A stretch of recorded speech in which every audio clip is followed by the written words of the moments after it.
मुझे नमाजी बनाना मेरे ऊपर फर्ज था। लोगों से कोई मतलब नहीं है, मुझे मतलब आमना के लाल से है। मैंने हुजूर को मुस्कुराते देखा है तो फिर मैं भी मुस्कुराती हूँ। मुस्कुराने से आपकी जिंदगी बेहतर हो जाएगी। जरा एक मर्तबा मुस्कुरा के अपने रब को पुकारिए और कहिए सुभान अल्लाह। ये आज आपको हल्का लग रहा है सुभान अल्लाह, मगर हुजूर फरमाते हैं कल कयामत के दिन ये भारी हो जाएगा। जब ये मीजान पे रखा जाएगा, ये हाफिज कुरान है, कल कयामत के दिन इनके वालिदैन के सर पे ताज रखा जाएगा। उन हफ्फाज के जो हुफ्फाज आलिम आमिल भी हैं और हाफिज भी हैं। सिर्फ कुरान का रट्टा मारने वालों के लिए एजाज नहीं है, जो कुरान पे अमल भी करें, कुरान की हराम चीजों को हराम समझें जो कुरान ने बयान किया, निगाहों की हिफाजत करें, अपने कुरान को तर्जमे के साथ पढ़ें। वो हाफिज कुरान जो बाअमल हो, उसके वालिदैन कल कयामत के दिन उनके सरों पर ताज रखा जाएगा, ऐसा जिसे देख करके मैशर वाले हैरत में हो जाए। एक सवाल करना चाहता हूं आपसे, यहां से एक बात गौर कीजिए। जिसने कुरान हिफ्ज किया अपनी मेहनत से, अपने सीने में उतारा, उसके वालिदैन को कयामत के दिन ताज से नवाजा जाएगा। तो फिर जिन्होंने सीने में उतारा उनका ये आलम है, तो फिर जिसके सीने पे कुरान उतरा है उस पैगंबर के वालिदैन का क्या आलम है?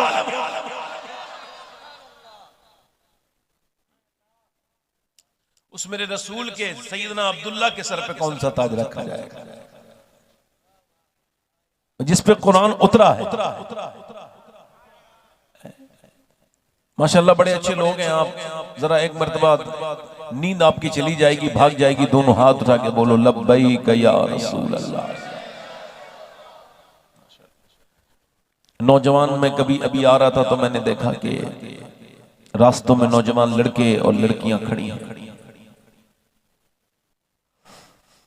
और बेपर्दगी का वो माहौल है कि शरीयत की धज्जियां उड़ रही हैं। जलसों में आकर के ये बदतमीजियां करने वाले बदनसीब ही होंगे, नसीब वाले नहीं बन सकते। हुजूर के जलसों को बदनाम करना तो छोड़ दो कम से कम। ये बाजारों में आकर के औरतें जो बेपर्दा आती हैं, ये जो लड़कियां माज़अल्लाह सरों पे दुपट्टा रखना उनको मुश्किल होता है। चंद पैसे आ गए, बुर्का उतार के फेंक दिया। ये मुसलमानों के हाल है। अब तकरीर करने को मेरे भाई दिल नहीं करता है, नहीं, तकरीर का वक्त खत्म हो चुका। अब अगर हो सके तो अमल कर लो, क्योंकि फिलिस्तीन के लोगों ने ये मैसेज भेजा है कि अब कोई हमारे लिए दुआ न करे। गाजा खत्म हो चुका है, वहां अब एक भी इंसान जिंदा नहीं।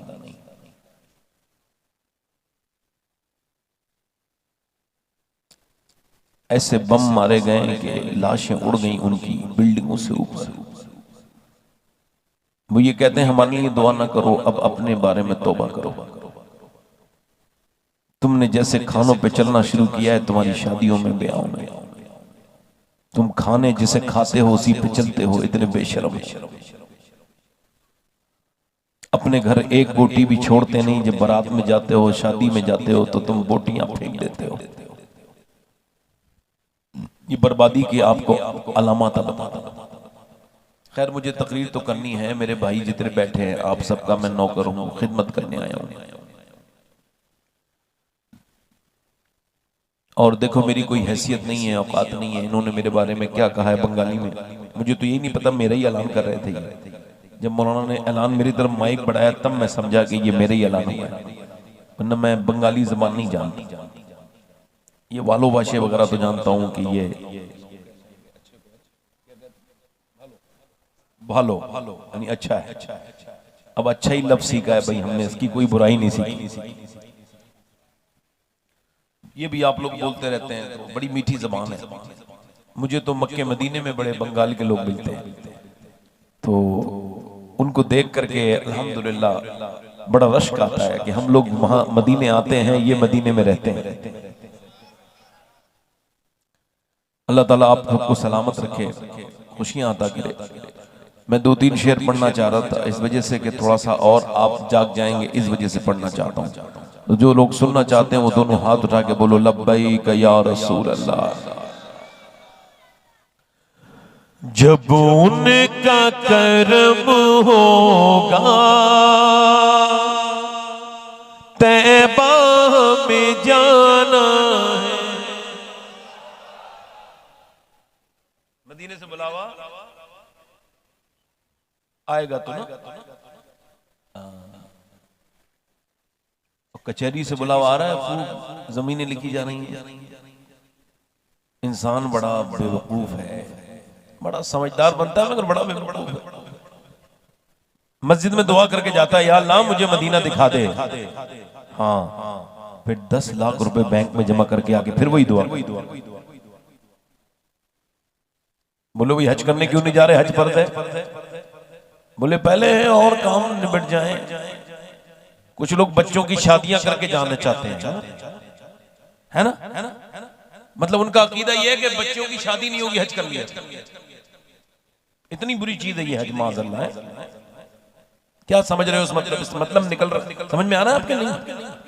हुजूर ने फरमाया हज करो और मालदार हो जाओ। इसका मतलब ये जो हज कर लेते हैं उनके बच्चों कुआरे मर जाते हैं, उनकी शादी नहीं होती। बुढ़ापे में जाते हो हज को, जब किसी लायक नहीं रहते। अब बीच में से जो है ना वो फंकी मारते हो, बीच में से झूठ बोलते हैं लोग। मदीने से बुलावा नहीं आ रहा है, क्या टेलीफोन आएगा तेरे पास कि भाई आ जाओ, तुम्हारे बगैर काबा सूना सूना है, आ जाओ भाई, सफा मरवा पे दिन नहीं लग रहा आपके बगैर, आ जाओ। भाई तुम्हें फोन करेगा सऊदी एम्बेसी से फोन आएगा, कौन हो आप? मदीने का बुलावा, ये जो अल्लाह ने तुझको पैसे दिए ना मदीने जाने के लिए तो दिए हैं, तू समझे तो। देखो पैसों का 2 काम है। तो एक तो जो अपने घर में बच्चे बच्चे होते हैं वो तो सब काम सभी करते हैं।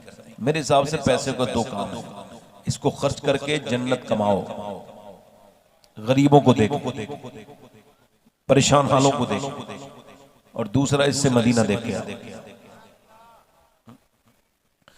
जब उनका करम होगा तैबा में जाना है, रो रो कर हाले दिल आका को सुनाना है, रो रो कर हाले। पढ़ो मेरे साथ, रो रो कर हाले दिल,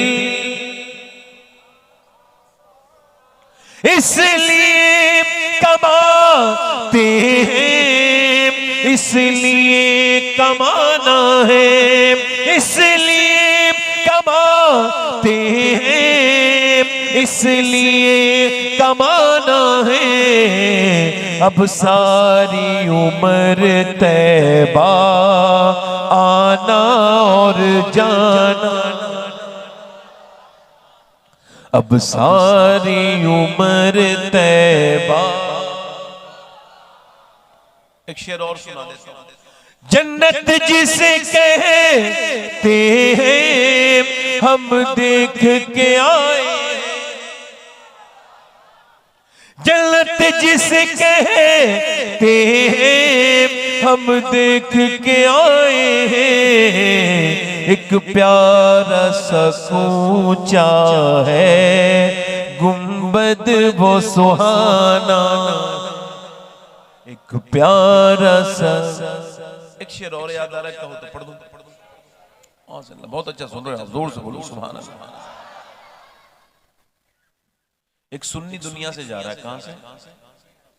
और अपने दोस्तों से कह रहा है जरा मेरा गुस्ल के वक्त ना मेरे चेहरे पे जरा ये कॉटन से मेरा चेहरा साफ कर देना और आंखों में मेरे जरा सुरमा लगा देना, चेहरा जरा सफा करके दाढ़ी काट देना मेरी थोड़ी सी ठीक से कर देना। वो कह रहा है क्यों? तो वो कह रहा है जरा गुस्ल में लोगों चेहरे को सजा देना, जरा गुस्ल में लोगों चेहरे को सजा देना, मुझे कब्र में जाते ही मुंह उनको दिखाना है, मुझे कब्र।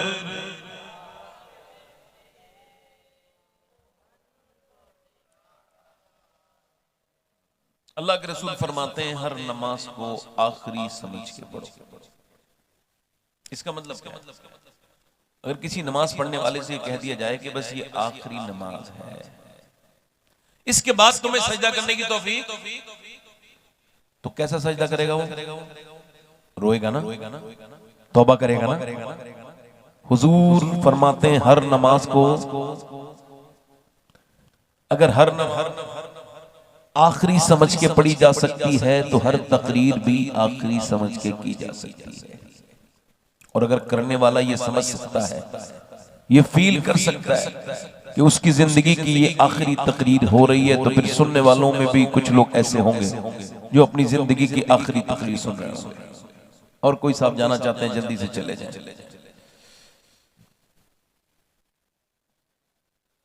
और कोई साहब जाना चाहते हैं तो चले जाएं। बड़ी मेहरबानी आपकी, अल्लाह आपको आपकी मंजिल तक पहुंचाए। वैसे आपकी मंजिल कब्र है, उस तक मैं आपको ठीक से पहुंचाना चाह रहा था, मगर अब घरों के शौक लग गया लोगों को। सोना समझते हैं जरूरी है भाई, सोना जरूरी नहीं है। फिर सोना जरूरी नहीं है, अल्लाह को राजी करना जरूरी है। क्योंकि जो लोग सो रहे हैं उनका ये उसूल है, जो जाग रहे हैं उन्हें जान से प्यारा जिक्र रसूल है। लोग सो रहे हैं अपने चैन के लिए, आप लोग जाग रहे हैं जिक्र हुसैन के लिए। बैठे आराम से बात कर।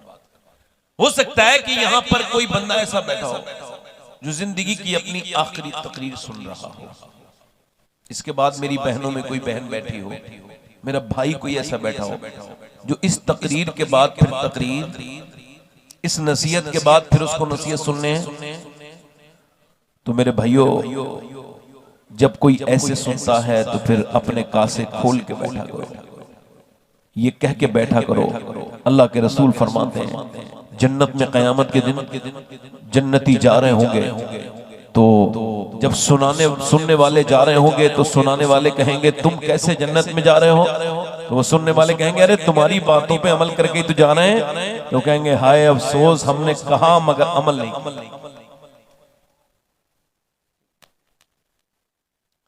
अल्लाह ताला आपको अमल की तौफीक दे, हम सबको अमल की तौफीक दे। तो मेरे भाइयों, मैं अर्ज कर रहा था आपसे कि ये जमाना बड़ा मुख्तलिफ है, बड़ा सख्त है, बहुत ज्यादा मजबूती के साथ इस्लाम के दामन को थामने का वक्त है। इको कम करें भाई, माइक बहुत अच्छा है। एक लड़की के जब सर पे आप दुपट्टा ना देखें तो बहुत अच्छे से समझ लें कि ये अकेली बेशरम नहीं है, इसकी वो मां भी बेशरम है। जिसने इसके सर पे दुपट्टा रखने की इसको तालीम नहीं दी, वो इसके सामने रखती तो वो नकल करके खुद ही रख लेती। जब कोई बेनमाजी निकल के जाए तो अक्सर ऐसे ही समझा करो इसका बाप भी बेनमाजी होगा जो ये भी बेनमाजी है। हुजूर ने फरमाया हर बेटा अपने बाप का राज है, राज। अपनी औलादों को इस जहन्नम से बचा लो, वरना याद रखो मुसलमानों,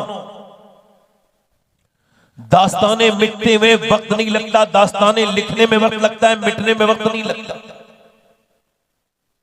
जब तक पहले जमाने की औरतें अपने बच्चों को बचपन से ही दीनदार बनाती थी, आपने देखा होगा मौलाना, हाफिज और कारी, हुफ्फाज और कुर्रा ये अक्सर अपने माँ बाप के फरमा बरदार होते हैं। होते कि नहीं होते? होते नहीं होते। 90% होते हैं, कोई 10%, कोई 5% ऐसा जाहिल हो तो उसका क्या जिक्र करना है? होते कि नहीं होते? मौलाना, हाफिज, क्यों? इमाम गजाली फरमाते हैं इस वजह से कि तुम तजर्बा करके देखना, जब तुम्हारा बच्चा गोद में बोलना शुरू करे, मेरी बहने और आप भी सुने, बोलना शुरू करे, उस बच्चे को गोद में लेना और गोद में लेने के बाद उस बच्चे से कहना बोला बेटा कहो अल्लाह अल्लाह अल्लाह अल्लाह। अब आप कहेंगे बच्चे से बेटे कहो अल्लाह, मगर वो रिस्पॉन्स नहीं करेगा अल्लाह में। अब आप कह रहे अल्लाह अल्लाह अल्लाह, बच्चा कह रहे अब्बा अब्बा अब्बा, आप कह रहे हैं उससे बार बार अल्लाह अल्लाह, बच्चा कह रहे अब्बा। इमाम गजाली कहते हैं वो कहता नहीं है बल्कि उससे अल्लाह कहलवाता है। देख तूने इसे मेरा नाम सिखाया है तो मैंने इसे तेरा नाम सिखा दिया है।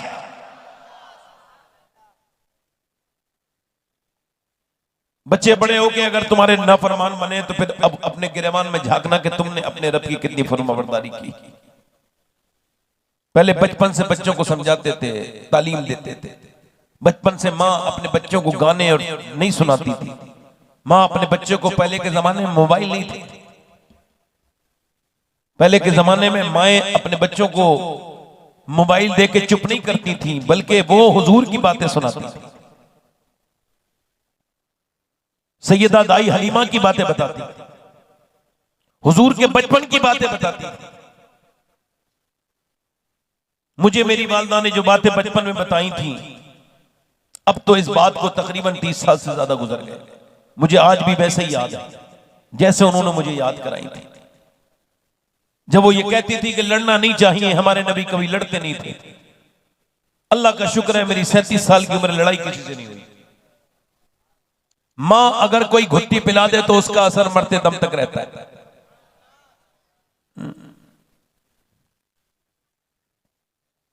एक बुजुर्ग फरमाते हैं कि उनकी उम्र जब मां उनसे नमाज के लिए कहती थी 10 साल के हो गए। एक दिन खेल में लगे थे, कहते हैं मैं बचपन में छोटा था। मेरी मां ने मुझसे कहा बेटे नमाज को जा, मैं नहीं गया। नमाज को जा, नहीं गया। कहती बेलन से रोटी बना रही थी, बेलन मेरे सर में मारा, सर मेरा फट गया। मैं हाथ जोड़ के बोला अम्मा जा रहा हूं, डर गया, अब न मारो। हाथ जोड़ लिए, मैं कांपने लगा। माँ ने मेरे सर पर एक बांधे रुमाल और कहा जा नमाज पढ़ने जा। मैंने वुजू किया, नमाज पढ़ने गया। मेरी माँ इंतकाल करने वाली थी, बूढ़ी हो गई। मैं बिल्कुल उसके करीब बैठा था। मैंने कहा माँ बचपन में तूने मेरा सर फाड़ा था, क्या मैं तेरा बेटा नहीं हूँ? नमाज के लिए ऐसी भी कह सकती थी, मगर तूने मेरा सर फाड़ दिया माँ, ये बता क्यों? कह लगी बेटे तू 5 वक्त की नमाज अब पढ़ता है कि नहीं? हाँ पढ़ता है। बेटे मुझे तुझे रोटी खिलाना और सिर्फ तेरे कपड़े धोना फर्ज नहीं था, बल्कि तुझे नमाजी बनाना मेरे ऊपर फर्ज था।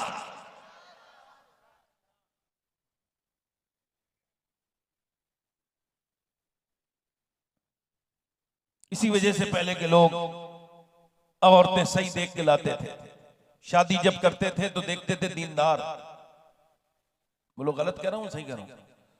हमारे यहाँ, आपके बंगाल का नहीं पता, हमारे यूपी में जब रिश्ता देखते थे पहले बूढ़े बूढ़े, अब नहीं, पहले के लोग, तो वो कहते थे ऐसी औरत देखो जिसकी नानी भी ठीक हो, यानी नानी तक चेक करेंगे। रिश्ता किसके साथ करना है? नवासी के साथ, नतनी के साथ, है ना? और किसको देख रहे हैं?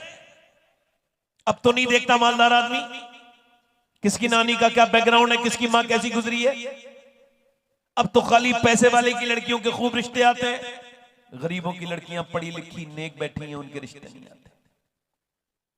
गरीब बाप जब किसी मालदार की शादी से आता है तो वो रात को सो नहीं रहे, आंखों में आंसू है। बीबी ने पूछा क्यों रोते हो?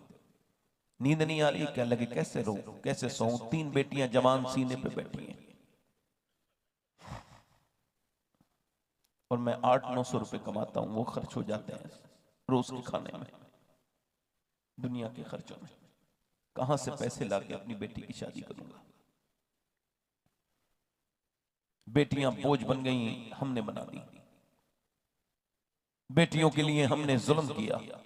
ओ मेरे भाइयों, मेरे दोस्तों, इधर देखो, ये बदतमीजी निकालो। ये मालदार वो आदमी नहीं है, वो भिखारी है। उस भिखारी से बेहतर है, जहेज मांगने वाले भिखारी से बेहतर वो मस्जिद पे भीख मांगने वाला भिखारी है। वो खुल के तो मांगता है, नेकी की ढोंग तो नहीं करता, मगर ये लड़के को लेके अपने ये जो है ना वो भीख मांगता है। मैं सैयद हूं, मगर इस महफिल में कोई ऐसा नौजवान हो जिसकी अभी शादी नहीं हो और वो ऐलान करे जब मैं शादी करूंगा तो बगैर जहेज के सुन्नत के मुताबिक शादी करूंगा, मस्जिद में बैठ के। जब कोई उससे पूछे क्यों? इस वजह से मुझे अपने इमाम का ये शेर समझ में आ गया है, है? का कौन सा शेर? का कौन देता है? देने को मुंह चाहिए, देने वाला है सच्चा हमारा। देने वाला है सच्चा। पहले लोग देखते थे नानी को चेक करो, क्या देखते थे भाई? नानी ठीक होगी तो उसकी बेटी में उसकी बातें आई होंगी और उसकी बेटी नवासी में बात आएंगी, बिल्कुल ठीक चेक करते थे।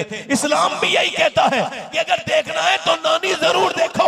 अगर इस्लाम में नानी देखनी है तो मक्के की सैयदा खदीजतुल कुबरा को देखो, और अगर बेटी देखनी है तो मदीने की सैयदा फातिमातुज़ ज़हरा को देखो। फिर नवासी देखनी है तो करबला की ज़ैनब कुबरा को देखो।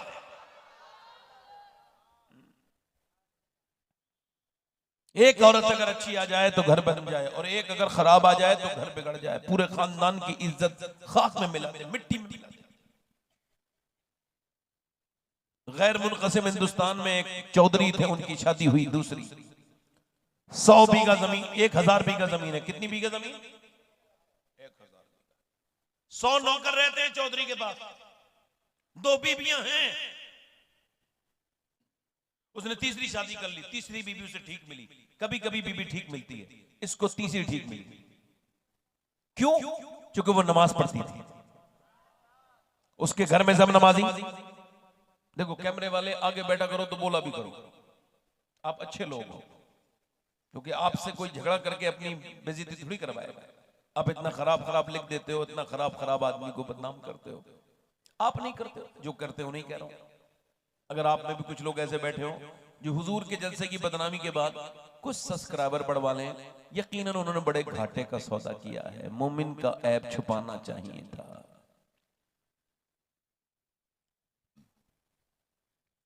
तीसरी शादी हो गई, बीबी अच्छी आ गई, नेक नमाजी अल्लाह वाली, नेक शरीफ औरत। अब यहां आके देख रही है कोई नमाज नहीं पढ़ता, घर पे सब नमाज पढ़ते हैं। उसको घुटन होने लगी, कैसे नमाजी बनाना है? आखिर सूरत क्या निकाली? कोई उसने झगड़ा नहीं किया अपनी सौतनों से, नमाज नहीं पढ़ती तुम, मैं पढ़ती हूं। नहीं नहीं, समझदार थी, अल्लाह वाली थी। ये तो जाहिल होते हैं जो 1-2 टाइम की नमाज पढ़ के मगरूर हो जाते हैं, घमंड करने लगते हैं, दूसरों को हकीर समझते हैं। वो अल्लाह वाली थी, अल्लाह को वो नमाजी पसंद नहीं जो दूसरों को हकीर समझे। अल्लाह को वो नमाजी पसंद है जो अपने भाइयों को और खानदान वालों को भी नमाज की तरफ लेके। औरत ने तरकीब ये सोची कि दिमाग लगाया कि अगर आदमी मेरा नमाजी बन गया यानी चौधरी, तो फिर सब नमाज पढ़ना शुरू कर देंगे। अब उसने कैसे, तो उसने सोचा कि भाई समझाना कैसे, तो उसने दिमाग लगाया कि चौधरी को दूध लेके जाता है नौकर। उसने कहा तुम लेके नहीं जाओगे, शाम को दूध मैं लेके जाऊंगा। दूध लेके गई औटा के अच्छे से, लीजिए चौधरी साहब दूध पीजिए। चौधरी ने दूध देखा, कहला मेरे नौकर लेके आते हैं, तुम क्यों लेके आई हो चौधरी? उसने कहा मेरा ज्यादा हक बनता है, नौकर का इतना हक थोड़ी है। लीजिए चौधरी साहब दूध पीजिए। उसने दूध लिया, बेहतरीन औटा हुआ, बेहतरीन बना हुआ दूध पी लिया। उसके बाद कहा चौधरी साहब आपके पांव दबाना चाहती हूँ। कहा क्यों? कहा अपने घर पे अपने माँ बाप की खिदमत करती थी, अब आप मेरे सरताज हैं, आपकी खिदमत करनी है। कहा ठीक है। पांव दबाना भी जानती थी, कुछ लोग दबाते हैं तो और दर्द कर देते हैं, उसको पॉइंट बताते हैं। दबाना शुरू किया, रिलैक्स फील किया, उसको इत्मीनान होने लगा और वो सो गया। उसके खर्राटे शुरू हुए। अब इसने तबलीग शुरू की। इसको कहते हैं तबलीग करना, इसको कहते हैं तरीका। उसने कहा चौधरी साहब आपको नींद आ रही है और मैं भी सो रही हूं, अगर आपको बुरा ना लगे और आप बुरा ना माने तो फजर की नमाज के लिए उठा दो।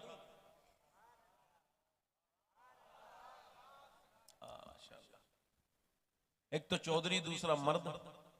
भाई मर्द तो अक्सर घमंडी होते हैं, अक्सर औरतों पे तो चलाते जरूर हैं।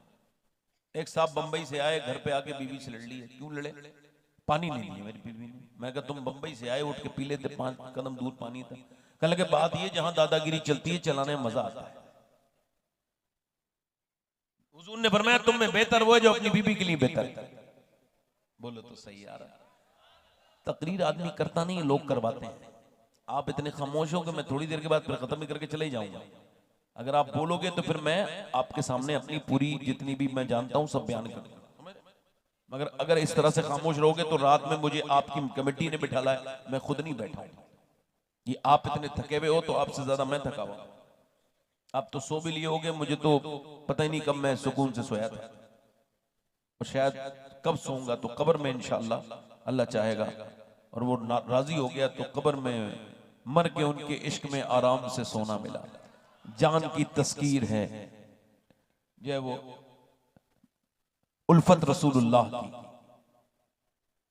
अब मैं आपसे अर्ज कर रहा था, उसने कहा चौधरी नमाज के लिए उठाऊं, कब भाग यहां से, मुझे समझाएगी, निकल यहां से। डांट दिया। अम्मिया जब चौधरी को डांट दिया, उसका दिल नहीं टूटा, बेइज्जती कर दी ना, बेइज्जती कर दी, जल्दी बोलो, बेइज्जती कर दी, हो गई बेइज्जती। ये कौन सा उसूल है कि जो बदतमीज है उसकी इज्जत है, जो जवाब नहीं दे रहा है वो बेइज्जत है? ये कहां का उसूल है? इज्जत किसकी होनी चाहिए? जो गाली दे वो इज्जत के लायक है, जो गाली सुन के जवाब ना दे वो इज्जत के लायक है।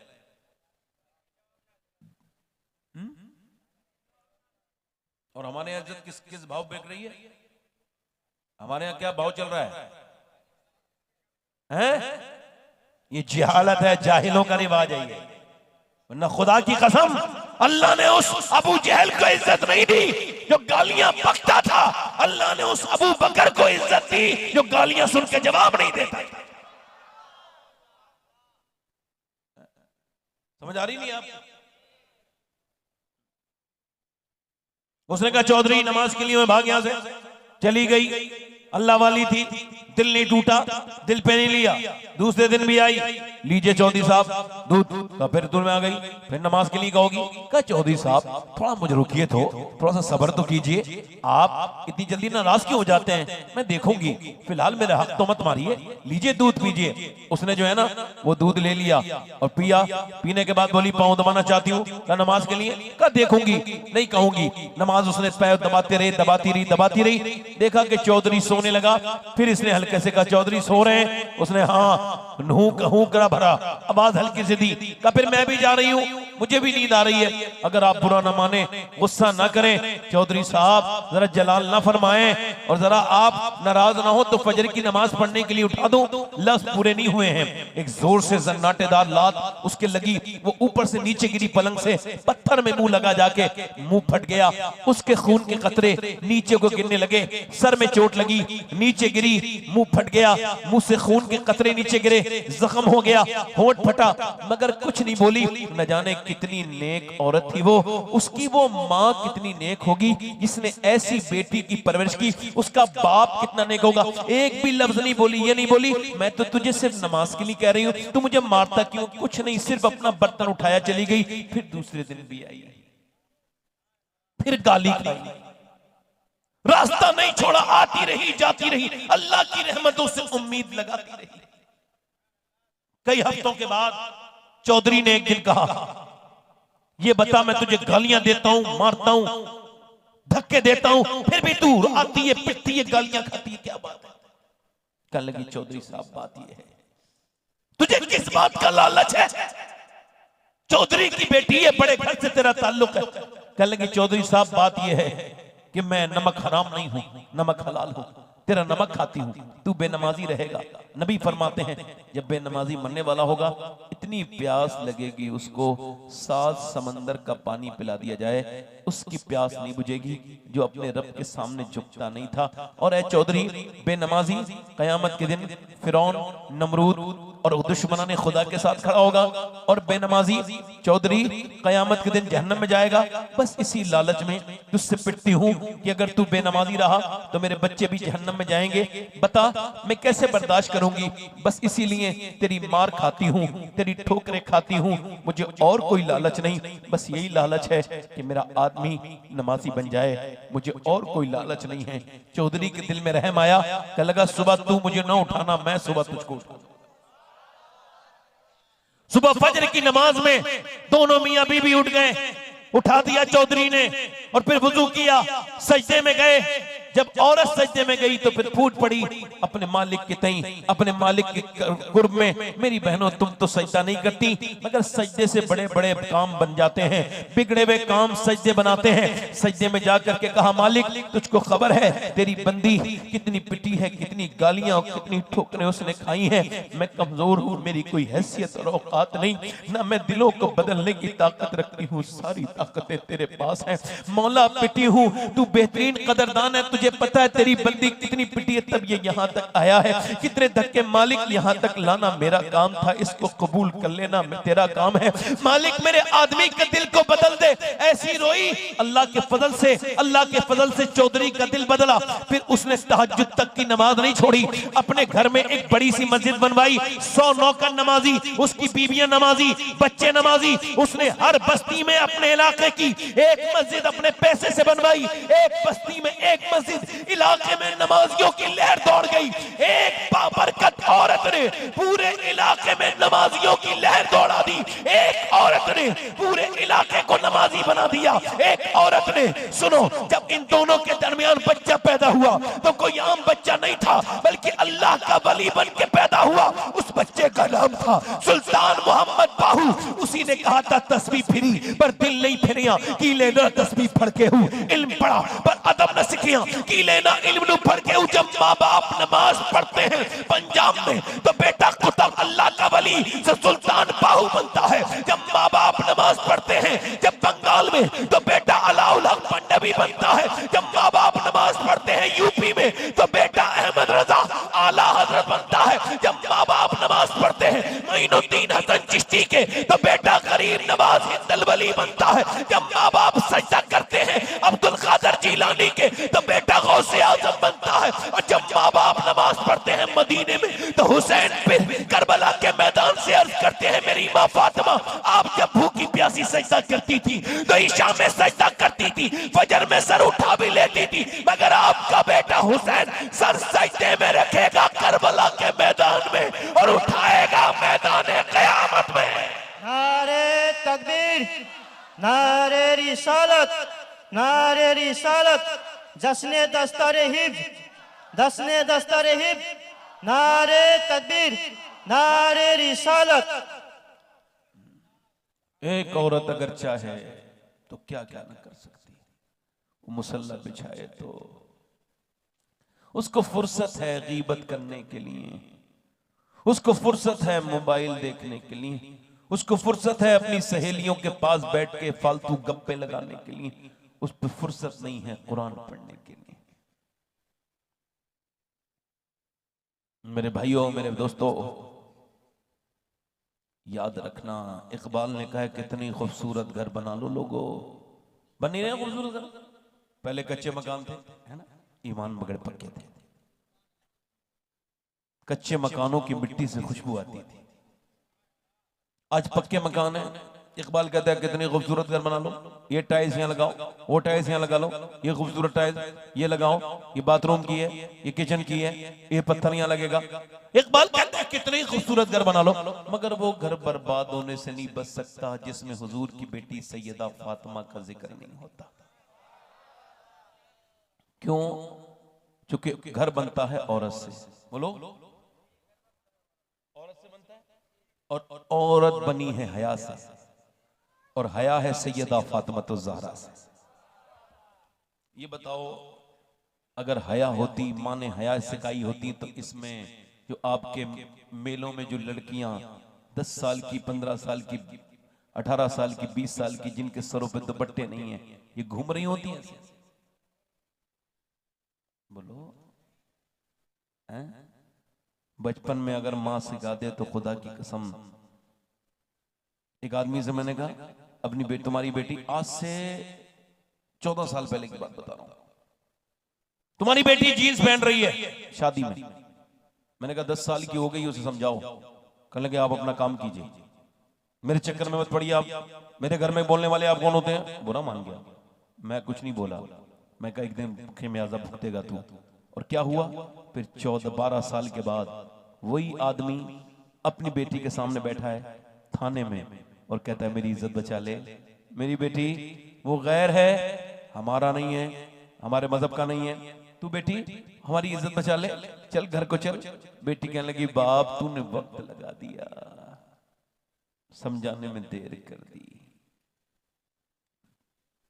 काश तूने उस वक्त मुझे समझाया होता जब मेरे कदम बहक रहे थे, अब तो मैं बहक चुकी हूं। मैं एक बात बताऊं, मदीने में एक बच्ची कुरान पढ़ रही है, 6 साल की उम्र है उसकी। कितनी साल की? जल्दी बोलो, अगर बोल क्यों? कितने साल की? और उसमें पर्दा फर्ज, अभी पर्दा फर्ज, और सर से दुपट्टा उसका गिर गया। उसकी वालदा काम कर रही है, काम छोड़ के आई, आकर के सर पे दुपट्टा रखा। ये लड़की कौन है कुरान पढ़ रही है? आपको मालूम है इसका स्टेटस? ऐसा स्टेटस दूसरी उसके बाद कोई लड़की हो तो बताओ। इसके स्टेटस का हाल यह है कि इसका भाई जो है ना वो शहीद आजम है। जरा जोर से बोलो सुभान अल्लाह। इमाम हुसैन है, इसका बाबा मौला अली है, इसकी मां सैयदा फातिमा है, नाना मुस्तफा है, ये नवासी रसूल है। कुरान पढ़ रही है, सर से दुपट्टा गिरा। सैयदा फातिमा ने आकर के सर पे दुपट्टा रख दिया। अम्मी जान सर पे दुपट्टा क्यों रखा? नाना नाराज हो जाते हैं, बेटी सर से दुपट्टा रख लो। नवासी ने जब सुना नाना की नाराजगी तो रोने लगी। हस्सास बाप की हस्सास बेटी की आंख में आंसू। सैयदा फातिमा ने कहा बेटी ज़ैनब अब तो सर पे दुपट्टा है, मेरी फातिमा अब क्यों रोती है मेरी ज़ैनब? तो कह लेंगे अम्मी जान नाना से कह देना इस बार मुझे माफ कर दें, अगली बार मैं अपने नाना से वादा करती हूं और आपसे भी आज के बाद गर्दन कट सकती है मगर मैं अपने सर से दुपट्टा नहीं हटाऊंगी।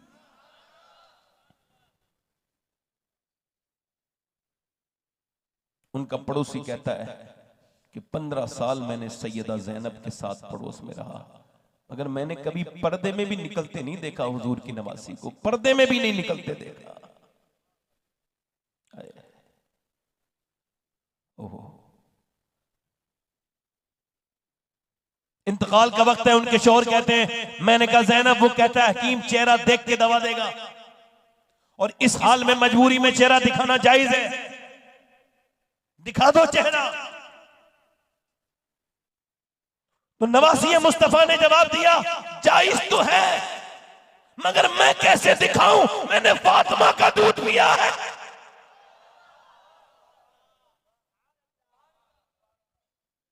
मैं अली की गोद में पली हूं, अगर आज मैंने चेहरा खोल दिया तो आने वाली वक्त की औरतों का क्या होगा?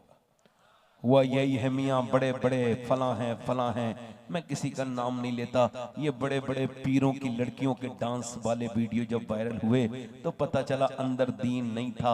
जो लोगों के सामने बड़े नेक बनते हैं उनकी शादियों में जब डांस और डीजे लगे और जब उनके यहाँ वीडियोग्राफी ऐसे ही हुई जैसे फिल्मों में होती है, मेरे भाइयों मेरे दोस्तों, तो ये पता चल गया हम खुक्कल हो चुके हैं, अंदर से कुछ बचा नहीं है, सिर्फ ऊपर की बनावट रह गई है। यही हाल है मियाँ की 10 लाख लड़कियां मुसलमानों की इस्लाम छोड़ करके गैर मुस्लिमों के घरों में है। वीडियो बना बना के कह रही है किसी की गैरत तो जाग जाए। इंस्टाग्राम चला रही है, स्टोरियां लगा रही हैं और कह रही है अपनी मर्जी से गैर मुस्लिमों के साथ जा रही है। माथे पे उनके गैर मुस्लिमों के निशान है। दिल अंदर से रोता है ये देख करके कि काश हम समझ पाते कि बच्चियों को हमें क्या सिखाना था, क्या नहीं सिखाया। हमारे खानदान में एक औरत का इंतकाल हो रहा था, दिल्ली में मैं करीब था, मैंने उसको देखा, 2018 की बात है। मैंने देखा इंतकाल से पहले जब डॉक्टर आया अस्पताल में, उसने अपना दुपट्टा ऊपर को संभाला और अपना चेहरा ढकने लगी, मगर इत्तेफाक ये कि हाथ वहीं ठहर गए, रूह वहीं निकल गई, मगर दुनिया को ये बता के चली गई कि अगर बचपन में पर्दा सिखा दिया जाए तो रूह निकल जाती है, हया नहीं निकलती। हया, ये बच्चे कौन है? ये जाना है बेटे, बैठ जा, तुम बैठ जाओ बेटे, अच्छा बैठ जा। तू मदरसे का बच्चा थोड़ी है, मदरसे के बच्चों को तमीज इस जमाने में कम होता है, तू तो आम का बच्चा है, तू तो बैठ। मदरसे के बच्चों को ये तालीम इस वक्त कम है, तो बात सच है वो कह देनी चाहिए। मदरसे के तलबा तकरीर बहुत कम सुनते हैं, उनको ऐसा लगता है ये तो सब हमारी बातें हैं, तो हम देखी ये तो सब हम सुनते ही रहते हैं। तो उसको उनको चाहिए कि ये कुरान भी ना पढ़े, ये भी तो लोग पढ़ते ही रहते हैं। हाँ। ये बेहिस हो जाए ना इंसान, पढ़े लिखे इंसान से डरना चाहिए। पढ़ा लिखा बेअमल जो होता है वो बहुत खतरनाक होता है, क्योंकि उसके अंदर से डर निकला हुआ होता है। जाहिल जो बेअमल है वो तो जानता ही नहीं, मगर जो जानबूझ के छोड़े उसका साथ बड़ा मसला खराब है। मैं तभी तो कह रहा हूं मेरे भाइयों, मेरे दोस्तों, मैं आपसे एक बात कह रहा हूं, अपने घरों में ये सब चीजें आप पैदा करें, तब्दीली लेकर के आए अपने घरों में, अपने रब को राजी करने की तरकीबें लगाएं, हमारी बहनों बेटियों को बताएं, समझाएं कि कौन थी सैयदा खातून जन्नत फातिमा ज़हरा, कौन थी नबीजादी, कौन थी वो पैगंबर की बेटी, कौन थी वो अल्लाह के रसूल की बेटी। सुनाओ आप, हुजूर की बेटी है। पड़ोस से रोने की आवाज आ रही है।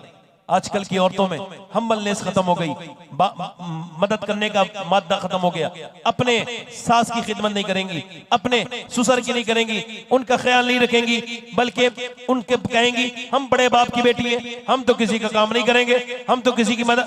ओए सुनो, हुजूर की बेटी सुन रही है, कोई रो रहा है, किसी औरत की रोने की आवाज आ रही है, हुजूर की बेटी बेकरार हो गई। पूछा कौन रो रहा है? खादिमा बोली बात यह है, हमारी जो पड़ोस में 4-5 घर के पास एक यहूदी का घर है, उसमें एक बच्चा पैदा होने वाला है उस औरत के, और वो दर्द ज़ह में मुब्तला है, वो तकलीफ में मुब्तला है, उसको कोई मदद करने वाला नहीं है, उसका आदमी सफर पे गया है, इस वजह से वो रो रही है।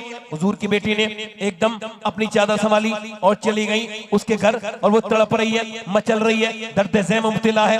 जो औरतों को पता है कितना तकलीफ होती है उस दर्द में। अब जब वो दर्द में बिलक रही है, तड़प रही है, अल्लाह के रसूल की बेटी गई, जा करके मुस्कुराई, उसके सर पे हाथ रखा, एकदम हाथ रखते ही अल्लामा हसन कहते हैं दिल दर्द से बिस्मिल की तरह लौट रहा हो, सीने पे तसल्ली को तेरा हाथ धरा हो।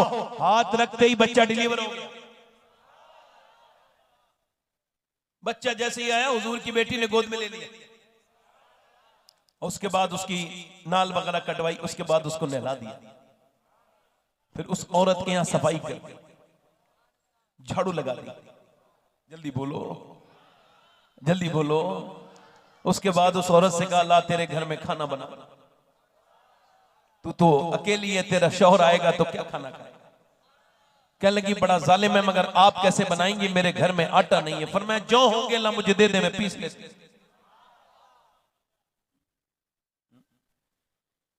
जो ला दे मैं पीस लेती हूं। हुजूर की बेटी ने चक्की चलाना शुरू कर दिया। करम का मरकज अता सरापा जनाबे ज़हरा, जनाबे ज़हरा, और नबी की सूरत, नबी की सीरत, नबी का नक्शा जनाबे। उसके घर में फिर हुजूर की बेटी ने चक्की चलाई, फिर रोटी बनाई, फिर चली गई। उसका आदमी आया, बच्चे को देख करके दिल खुश हो गया, मेरा बेटा अल्लाह। उसने बच्चे को देख करके गोद लिया, खुश हुआ। बीबी से अपने पूछा क्या हाल है, बड़ी तकलीफ तुम पे गुजरी, मुझे खबर नहीं थी, अचानक ऐसा होगा, वरना मैं घर से नहीं जाता, तुम्हें बड़ी तकलीफ हुई होगी। वो बोली सुनो, मेरा शुक्रिया अदा ना करो, अगर शुक्रिया अदा करना है तो उनका जाके करो जिनसे तुम नफरत करते हो। का बुरा तो नहीं मानोगे? का क्या बात है, नाम बताओ किसने तुम्हारी मदद की, हम भी उसका एहसान का बदला देंगे। का तुम क्या बदला दोगे, तुम तो उनसे नफरत करते हो। का क्या मतलब? का जिस नबी का तुम नाम सुनना पसंद नहीं करते, अगर उनकी बेटी फातिमा ना आती तो मैं भी मर गई होती है। बच्चा लगा मुझे उनका नाम नहीं सुनना है, चले गए। भूखा था, अंदर जाके उसने एक लुकमा खाया, दूसरा खाया, तीसरा खा के बोला खाना कैसे बनाया। बी बोली खाना कैसे बनाया, इतनी जल्दी तू क्यों आ गया? का तू बता खाना कैसे बनाया। का तू बता तू इतनी जल्दी कैसे आ गया, बहुत खाता है, इतनी जल्दी कैसे आ गया। कहने लगा सही बता। वो नहीं बताऊंगी, पहले तू बता। का बताऊं कहां? का बात यह है मैंने बड़े बड़े राजाओं महाराजाओं के घर खाने खाए, मगर जितना मजा 3 निवालों में आया है अपनी पूरी जिंदगी में इतना मजा नहीं आया। ये बता खाना कैसे बनाया? कह लगे मैंने नहीं बनाया, ये नबी की बेटी सैयदा फातिमा ज़हरा ने बनाया।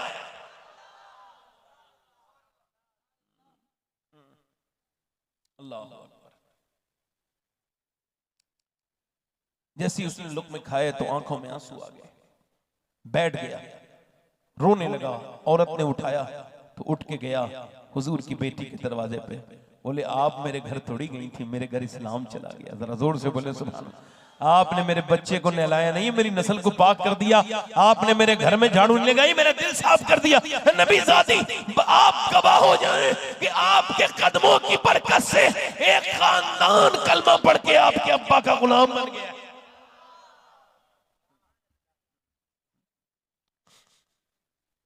एक दिन हुजूर अपनी बेटी से मिलने के लिए गए। आप भी अपनी बेटियों से, बहनों से मिलने जाएगा। आवाज दी हुजूर ने, फातिमा अंदर आ जाओ। अंदर से आवाज आई। इमाम गजाली रिवायत करते हैं कि आवाज दी, उन्होंने लिखा है इस बात को, इमरान एक सरदार साथ में थे। अल्लाह के रसूल तशरीफ रखते हैं। हुजूर ने फरमाया फातिमा अंदर आ जाओ। अब्बा अगर अकेले हैं तो आ जाए। कहा फातिमा मेरे साथ इमरान आए, उन्हें न लाए। फातिमा उन्हें क्यों न लाऊं? अब्बा उन्हें न लाए तो मेरी लाडली क्यों न लाऊं?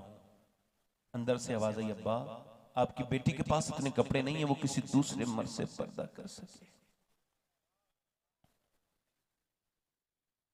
आज कपड़े वाली जवाब नहीं देंगी वो दुल्हने।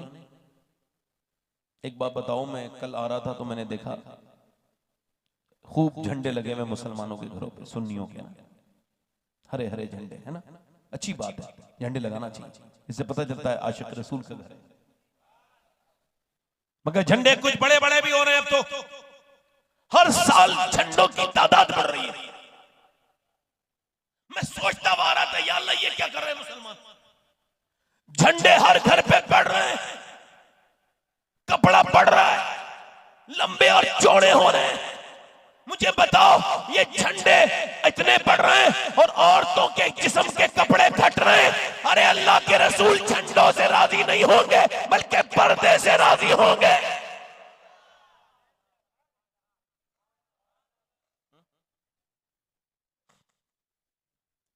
हुजूर की बेटी ने अर्ज की, अब्बा मेरे पास इतने कपड़े नहीं है वो किसी दूसरे मर्द से पर्दा कर सके। इसको जरा सोचो तो, खाली इसको सुनो मत, इसको अपने ऊपर लेके आओ कि यार कौन पूछ रहा है और कौन जवाब दे रहा है। पूछ वो रहा है जिसके लिए सारी कायनात को बनाया गया है। जवाब कौन दे रहे हैं? जो उनके दिल की धड़कन है, जान की राहत है। अब्बा आपकी बेटी के पास इतने कपड़े नहीं, किसी दूसरे, आप भी तो बेटी वाले हो, मेरी भी तो बहनें हैं। हुजूर अंदर गए, चादर भिजवाई तो चेहरा बिल्कुल पीला था। वो मेरी फातिमा क्या हुआ है? अल्लाह का शुक्र है अब्बा। मेरी बेटी क्या हुआ है? अल्लाह का शुक्र है अब्बा। वो मेरी लाडली मेरी फातिमा क्या हुआ है? अल्लाह का शुक्र है अब्बा। हुजूर ने कई बार पूछा। बाप तो ऐसे ही पूछ ले तो बेटी रोने लगती है। भाई ऐसे ही चला जाए ना उसके मैके से ससुराल में चला जाए तो भाई को देख के बहन रोने लगती है। हाय मेरा भाई आ गया, मेरा भाई आ गया। सबकी बुराई सुन लेगी मगर भाई की नहीं सुनती, अपने आदमी से झगड़े कर लेती है। कितना प्यार करती हैं बहनें, बेटियां अपने बाप से। हुजूर ने पूछा, मेरी बेटी बताना चेहरे पे तेरे इतनी कमजोरी क्यों है? मेरी बेटी के चेहरे पे गड्ढे क्यों पड़ रहे हैं? कमजोर क्यों हो रही है? अल्लाह का शुक्र है अब्बा। हुजूर ने जब कई बार पूछा तो बेटी फूट गई, रोने लगी। ऐ मेरे अब्बा और कोई बात नहीं, आपकी फातिमा ने 5 दिन से कुछ नहीं खाया है। अब्बा आपकी बेटी ने 5 दिन से कुछ नहीं खाया, पेट से एक पत्थर बंधा है। मेरे अब्बा, हुजूर ने सर पे हाथ रख के कहा, मेरी फातिमा अगर तूने आज 5 दिन से कुछ नहीं खाया तो तेरे बाप को आज 9 दिन हो गए, मेरे पेट से 2 पत्थर बंधा है।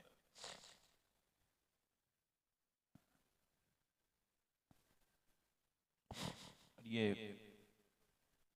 अम्मा आयशा फरमाती, हुजूर खजूर की गुठलियां चूस के 17 दिन गुजर चुके थे। कितने? मेरे हुजूर बैठ के नमाज पढ़ रहे हैं। सहाबा ने कहा, हुजूर आपको बैठ के नमाज पढ़ते नहीं देखा, आज बैठ के नमाज क्यों पढ़ते? फरमाया, भूख की वजह से मुझसे खड़ा नहीं हुआ जाता। मगर अम्मा आयशा कहती हैं, कभी सोचा तो करो कितने तुम्हारे कितने तुम्हारे नसीब अच्छे हैं। ऐसे करके हाथ उठा के दुआ कर रहे थे। 17 दिन के बाद कहती मैं करीब गई, देखूं तो किसके लिए दुआ हो रही है। मैं करीब गई तो आवाज आ रही थी, हुजूर दुआ करते थे, अल्लाह मेरी उम्मत कभी भूखी न मरे। कयामत का दिन होगा, हुजूर की बेटी पूछेंगी जरूर झंझोड़ के इन औरतों से जिन्होंने कुरान नहीं पढ़ा। वो पूछेंगी मेरे घर में 7 दिन के फाके, 17 दिन के फाके गुजरे, मगर मैंने कुरान को कभी नहीं छोड़ा। हुजूर बोले पूछेंगी, हुजूर की बेटी नहीं बोल पूछेंगी कि मेरे कपड़ों पे 17 पैबंद लग गए थे, मगर मैंने फिर भी पर्दा करके दिखाया। तेरी तो अलमारियां नहीं।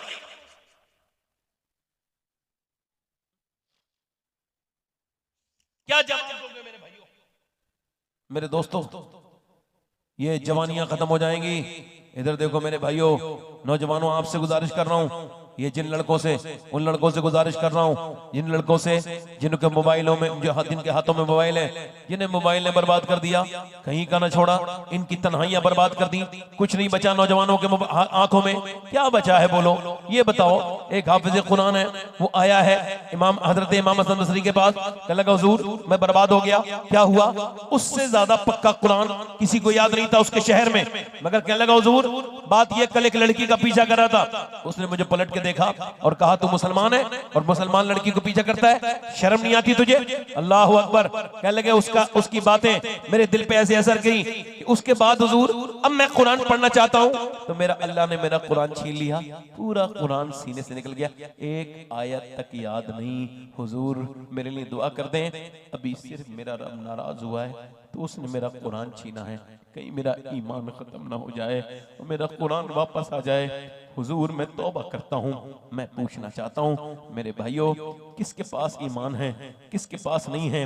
रातों को 3-3 घंटे मोबाइलों में फिल्में देख करके सोने वालों, बताओ इसी हाल में, जो जिस हाल में मरेगा उसी हाल में उठाया जाएगा। बताओ मेरे भाइयों, इन आंखों से इंस्टाग्राम पे फिल्म देखी, वीडियो देखी, उन्हीं आंखों से मरने के बाद कब्र में हुजूर को पहचानने की हिम्मत रखते हो? बताओ। कल है दीदार का दिन और आज यहां आंख बेकार है, क्या होना है? बाबा फरीदुद्दीन गंजे शकर कहते हैं, तवज्जो करो, कहते मेरे पीर ने मुझसे कहा जा फला पहाड़ पे एक अल्लाह का नेक बंदा मिलेगा, उससे मुलाकात करके। अब फरीदुद्दीन गंजे शकर जाना है तो आम आदमी के पास तो नहीं जाने होंगे, तो लंबा सफर करके पहाड़ों पे पहुंचा। मैंने पूछा कोई है यहाँ अल्लाह का नेक? कह लगे साहब नेक कौन है? ऊपर एक आदमी रहता है, कभी उसे देख लेते, और ऊपर सबसे टॉप पर। कहते मैं अंदर गया तो एक गार थी, यानी गुफा, उसके बाहर बड़ी मुश्किल से पहुंचा, ऊपर चढ़ के मैं थक गया। कहते मैंने देखा वहां एक पांव पड़ा है बाहर कटा हुआ, तवज्जो करें, और मैं अंदर गया तो मैंने देखा एक बुजुर्ग हैं, दीवार से लग के बैठे, मुझे देख के खड़े हुए, बगैर देखे ही कहा अस्सलाम वालेकुम बाबा फरीद। मैंने कहा आप मुझे पहचानते हैं? कहा जो अल्लाह को पहचान लेता है उससे कोई चीज चिपती नहीं। और कहने लगे अच्छा। कहते वो खड़े हुए, उनका एक पाँव नहीं था। मैंने उसकी हुजूर एक पाँव आपका नहीं है, एक पाँव बाहर पड़ा है, ये क्या बात है? कहने लगे सारी बातें नहीं बताई जाती, अपना काम करो, कैसे आए हो? मैंने कहा हुजूर मेरे पीर ने मुझे भेजा है, ये बता दीजिए। कहने लगे मैंने कई बार कहा ना। वो रोने लगा, फकीर फूट के रोने लगा और कहने लगा सरकार, कहने लगा ओ बाबा फरीद, एक दिन ना मैं, बरसात का महीना है, मैं बारिश में ठिठर रहा था कंबल से, और बारिश एक आध हफ्ते तक हुई। जब बारिश रुकी तो मैं बाहर गया, बाहर मैं सिक रहा था अपनी गुफा के बाहर, तो मैंने देखा एक बड़ा हुस्न की मलका, एक लड़की जा रही है, मेरा इम्तिहान था, मैं उसके पीछे पाँव मैंने बढ़ाया, आगे बढ़ाया। कहते मेरी गुफा से बाहर पाँव निकला है, एकदम गैब से आवाज आई, तू मोहब्बत की बातें हमारे साथ करता है, जाता किसी और के पीछे। तो मैं उस वक्त कांप गया, मैंने कहा मालिक मुझे माफ कर देना, मैं भूलने वाला इंसान हूं, भूल गया कि तू मुझे देख ले, मगर मेरे यार जब तेरे खिलाफ ये पाँव निकल ही गया है तो अब अंदर, तो मैंने उसको बाहर किया और फिर पत्थर उठाया और जुनून में पत्थर उस पर मारा। कहते पहला पत्थर मारा, बेहोश हो गया, होश में आया, फिर मारा, फिर मारा, बेहोश होता रहा। उसकी हड्डियां तोड़ दी, फिर उसकी खाल काट के बाहर को फेंक दिया और कहा ले मेरे यार, वो पांव काट के बाहर फेंक दिया जो तेरे खिलाफ उठा था, जो तेरी मर्जी के बगैर किसी और के पीछे गया था, अब तो मुझे माफ कर दे। कहते हैं फरीदुद्दीन गंजे शकर, मेरी चीख निकली और फिर वो मुझसे चुपते, मैं उनसे चुपता। मैं मुझसे कहने लगे बता क्या मेरा मालिक मुझे माफ कर देगा, मेरी उस गलती को माफ कर देगा? मैंने कहा अल्लाह आपको भी माफ करेगा, और जो आपकी इस बात को सुन के अपनी निगाहों की पाबंदी करेगा अल्लाह उसको भी माफ करेगा। कैसे मुसलमान हैं हम? हमारे जलसों में हम बदनिगाहियां करते हैं हमारे बच्चे, शादियों में बदनिगाहियां करते हैं। मेरे भाइयों सबको मरना है, जवानी 4 दिन की है, फिर अंधेरी रात हो जाएगी, मर जाएंगे आप भी, मर जाऊंगा मैं भी। कितने दिल का तुम, कितना दिल जो हूं मैं, क्या सितम है कि हम लोग मर जाएंगे। जिस हाल में मरता है बंदा उसी हाल में उठाया जाता है। याद रखो मेरे भाइयों, कहीं ऐसा ना हो कि गंदी चीजें देखते देखते मर जाओ और फिर अफसोस रहे हाय अल्लाह ने आंखें दी थी अपने दीदार के लिए, मगर गंदा करके उसके सामने गए। बोलो इसी आंखों के साथ जाओगे? बोलो ऐसे ही जाओगे बेनमाजी बन के? बोलो क्या तौबा नहीं करोगे? बिल्कुल तौबा करनी चाहिए सबको। देखो आला फरमाते हैं हाय गाफिल वो क्या जगह है जहां 5 जाते हैं 4 फिरते हैं। ये 5 जा रहे हैं, ये 4 कौन है? 5 कब्र के अंदर जाते हैं, 4 बाहर निकलते हैं। तू समझ नहीं रहा? ये रोज हो रहा है कि एक आदमी को अंदर छोड़ के 4 बाहर आ जाते हैं, ऐसे हल्के हल्के हल्के हल्के हल्के। एक दिन तेरा भी आएगा, तू हमेशा बाहर नहीं निकलेगा, तुझे कब्र में छोड़ के लोग चले जाएंगे। हुजूर फरमाते हैं जब ऊपर तख्ते लगा के फिर मिट्टी डाल के फिर जब चलते हैं तो वो मुर्दा कहता है ओ मुझे छोड़ के जाने वालों, मेरे भाइयों मेरे दोस्तों कहाँ जा रहे हो? मैं वही तो हूँ मेरे भाइयों, मैंने तुम्हारे लिए वक्त गुजारा, तुम्हारे लिए मेरे दोस्तों तुम एक रात रुक जाओ, तुमने मेरे साथ रातें गुजारी हैं, एक रात और आज कब्र वाली रात मेरी आसान कर दो, एक रात तो रुक जाओ, आज कब्र की पहली रात है। कोई नहीं रुकता, न बच्चे न बीबी, सब अल्लाह के नाम पे छोड़ के अल्लाह पे छोड़ दिया। ले इस दुनिया से दिल लगाया था कि मरने के बाद अब तेरी कोई कब्र पे भी नहीं जाता। बारिश होती है अपनी छत चेक करते हैं, मगर तेरी कब्र में कितना पानी गया कोई तेरा चेक नहीं करने। और कितनी बोसीदा कब्रें देखो, जाओ इस दुनिया के फरेब से निकलो, मरते हुए लोग देखो, अस्पताल में तड़पते हुए लोग देखो, और फिर बिलखते हुए लोग देखो, उनके हंगामे। और कितनी लाशें उठेंगी तुम्हारे मोहल्लों से जो तुम कहोगे मालिक हमको माफ कर दे। कितना दिन और कितना चाहते हो मेरे भाइयों? तौबा करो अपने रब से। मूसा अलैहि सलाम के जमाने में एक औरत है, एक आदमी के पास आई है, आके कहती है मेरे बच्चे कुछ भूखे हैं, कुछ खाने के लिए दे दे। उसने कहा मैं तो हर रात एक नई औरत के साथ बदकारी करता हूँ, तू राजी हो जा रात के लिए, मैं तुझे देता हूँ। उसने कहा मैं अपना जिस्म बेचने नहीं आई। चली गई, चली गई। जब वो चली गई अल्लाह अकबर, बच्चे बोले अम्मा कुछ लाई, बच्चा बेहोश हो गया। खाना खाना कह के फिर गई, जाके बोली देख जो तुझे करना हो कर लेना, फिलहाल ऐसा कर मुझे खाने के लिए दे दे, मेरे बच्चे भूखे हैं। उसने कहा ठीक है। वो खाना लेके चली गई, खिला के आई। रात का वक्त है, दरवाजा बंद है, कोई नहीं देख रहा है, दरवाजा बिल्कुल बंद है। वो आगे बढ़ी है, आगे बढ़ के कहती है, वो आगे बढ़ रहा है, वो कांप रही है, वो जिना करने आगे बढ़ रहा है और कोई नहीं है, सिर्फ हाथ आगे बढ़ा के जैसे ही उसके हाथ लगाया कांप के रोने लगी, आंखों से मोटे मोटे आंसू।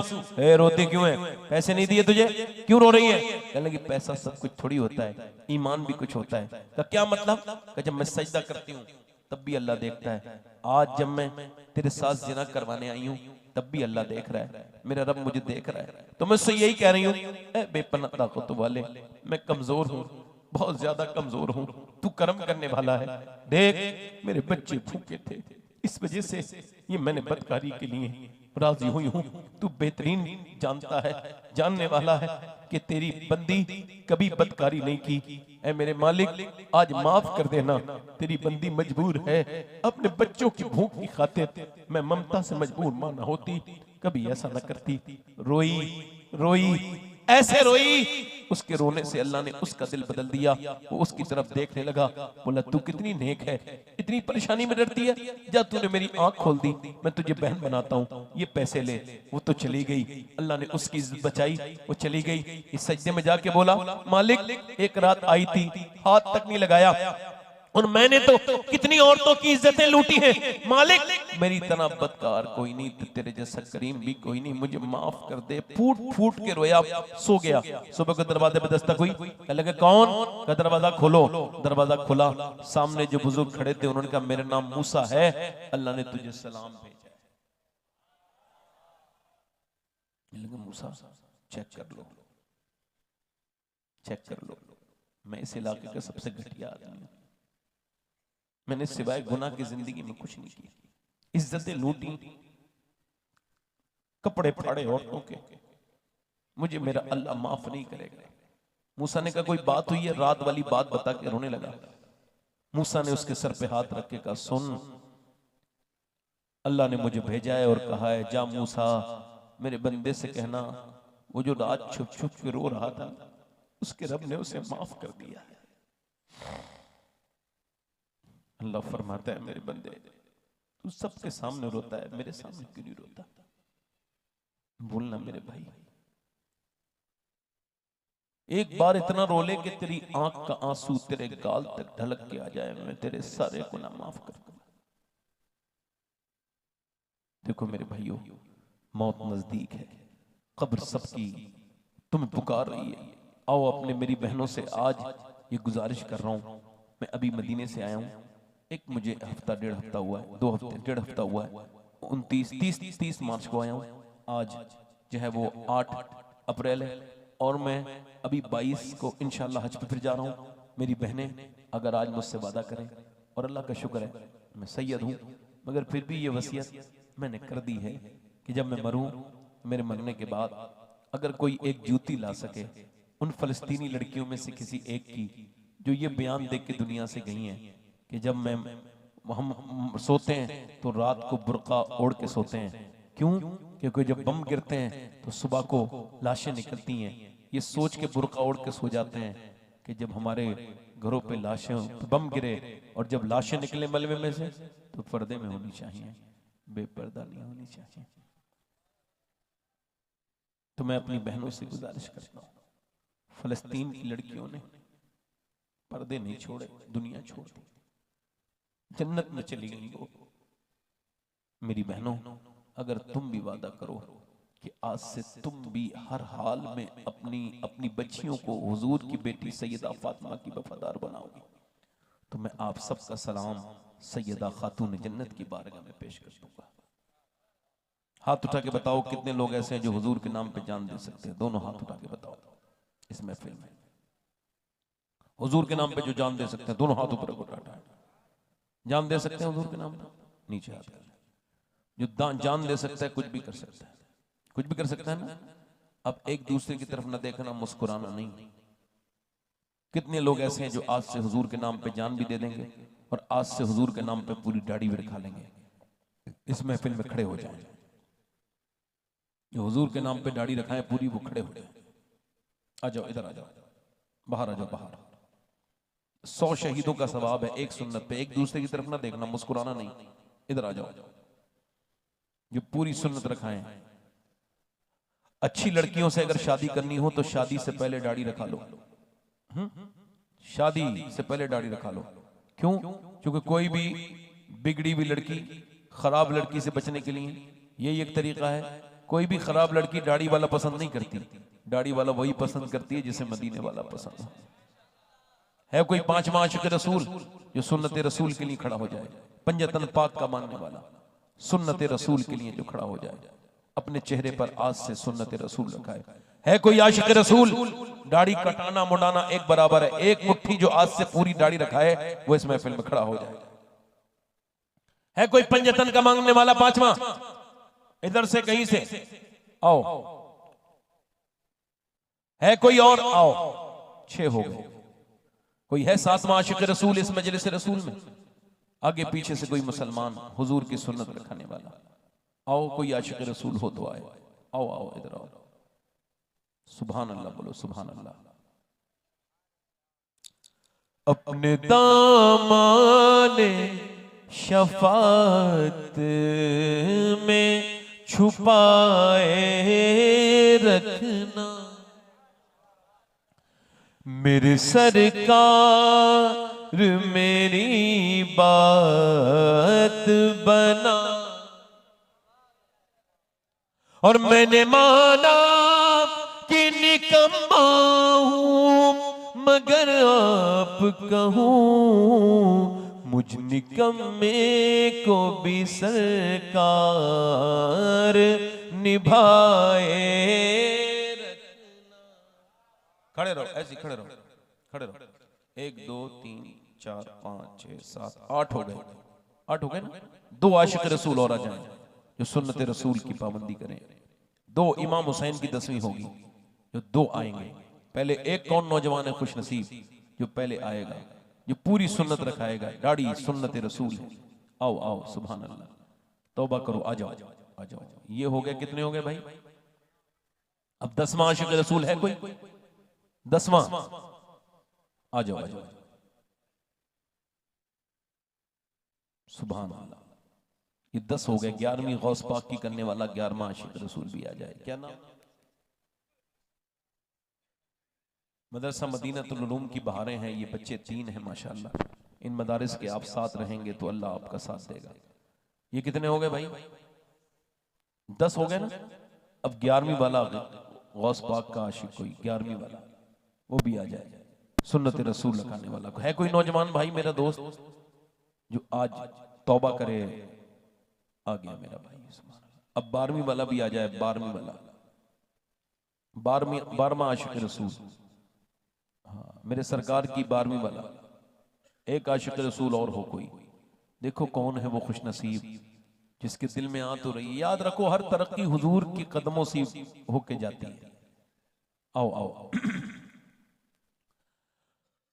उनके हो जाओ हर एक चीज उन्हीं से मांगो, अपने दामन में ना एहसान पराए रखना, मेरे सरकार मेरी बात। मैं कह रहा 13वां मुसलमान आ जाए कोई, 13वां आशिक रसूल। 313 मुसलमान थे जब मदीने से निकले थे, आप में से 13 निकले हुजूर के नाम पर दाढ़ी रखाने के लिए, सुन्नत रसूल के लिए। एक आशिक रसूल कोई और आ जाए, बस जरा जल्दी करें, वक्त मेरे पास थोड़ा सा कम है, बड़ी मेहरबानी आपकी। एक आशिक रसूल कोई और आ गया, सुभान अल्लाह, और आ गया। कोई और है दीवाना? 13 तो हो गए, 14वां इधर से कोई नौजवान आए। आओ भाई आओ, आप भी आ जाओ। जिनके बच्चे ये खड़े हुए हैं वो माएँ खुश हो जाएं, सुभान अल्लाह।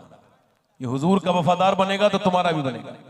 जिनमें से किसी का शौहर खड़ा हुआ हो तो वो भी खुश हो जाए, क्योंकि आज उसके शौहर का चेहरा ऐसा हो गया जिस चेहरे को अल्लाह पसंद करता है। हाँ माशाअल्लाह। मुड़ा हुआ चेहरा, दाढ़ी मुड़ा हुआ चेहरा यहूदी, नसरानी और शैतान पसंद करता है, और दाढ़ी वाला चेहरा मेरा रब पसंद करता है, उसके रसूल को पसंद है। ये 14 हो गए। कोई एक आशिक रसूल और हो जाए, मेरे नबी पाक सल्लल्लाहु अलैहि वसल्लम से मोहब्बत करने वाला। आओ 15 लोग हो गए। आओ नौजवानों, माशाअल्लाह, अल्लाह ताला आपको जज़ाए खैर अता करे, माशाअल्लाह। अच्छा, मेरी तकरीर से आपने क्या सीखा? क्या सीखा?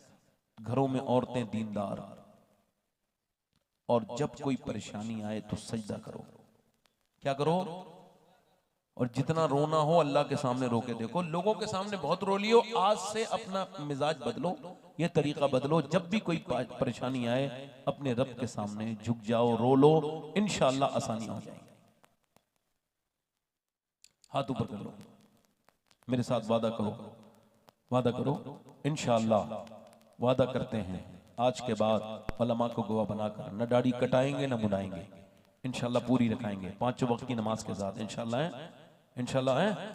अल्लाह ताला आपको जज़ा दे। ऐ अल्लाह तू इनको कबूल फरमा ले मौला, बरसता नहीं देखकर अब्र रहमत, बदों पर भी बरसा दे बरसाने वाला। मौला अपने महबूब की सदक़े से हुजूर जो हमारे लिए रोए हैं उन आंसुओं के सदक़े से मौला इनकी इस दाढ़ी की नियत को कबूल फरमा ले मौला। इन्हें 5 वक्त का नमाजी बना दे मौला। बैठ जाए।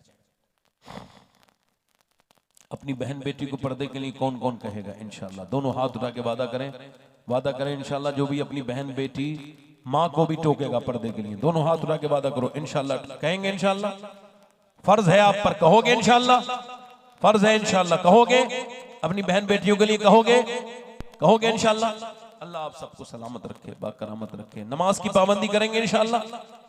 अल्लाह ताला आपको सलामत रखे, बाकरामत रखे। मेरे साथ तौबा करें। अस्तगफिरुल्लाह रब्बी मिन कुल्लि ज़म्बिन व अतूबु इलैह। पढ़ लीजिए ला इलाहा इल्लल्लाह, ला इलाहा इल्लल्लाह। पूरा मजा पढ़े, ला इलाहा इल्लल्लाह, ला इलाहा इल्लल्लाह, ला इलाहा इल्लल्लाह।